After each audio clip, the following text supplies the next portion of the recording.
தற்போது மாநில அளவில் 2ஆம் இடத்தையும் மாவட்ட அளவில் முதலிடத்தையும் பெற்ற கேத்தி மெட்ரிகுலேஷன் பள்ளியைச் சேர்ந்த மாணவி தர்ஷினி நம்ம கூட இருக்காங்க. அவங்க கிட்ட பேசலாம். தர்ஷினி வணக்கம். மாவட்ட அளவில் முதலிடத்தோட மாநில அளவில் 2ஆம் இடத்தையும் பெற்றிருக்கீங்க. உங்களுடைய சந்தோஷத்தை எங்க கூட பகிர்ந்துக்கோங்க.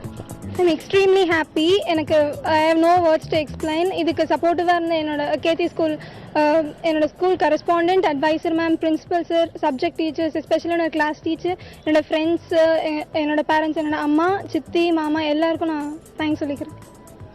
இப்போ நீங்க அடுத்ததா எந்த பிரிவை தேர்வு செய்றீங்க? உங்களுடைய எதிர்கால திட்டம் என்ன? நான் பயோமேக்ஸ் குரூப் எடுத்துட்டு இன்ஜினியரிங், ஜெனட்டிக்கல் இன்ஜினியரிங் படிக்கலான்னு. அதாவது மாநில அளவில் 2ஆம் இடத்தையும் மாவட்ட அளவில் முதலிடத்தையும் பெற்றிருக்குது. ரொம்ப சந்தோஷத்தையே அளிக்குது. அதோட அடுத்ததான் அவங்க பயோமேக்ஸ் குரூப்பை எடுத்து ஜெனட்டிக் இன்ஜினியரிங் படிக்க இருக்கிறதா சொல்லியிருக்காங்க. மதுரை மாவட்டத்துடைய தேர்ச்சி சதவீதத்தை பொறுத்த வரைக்கும் 95.68%. அதாவது கடந்த ஆண்டோட ஒப்பிடுகையில் 1.4% தேர்ச்சி அதிகரிச்சிருக்கு திவ்யா.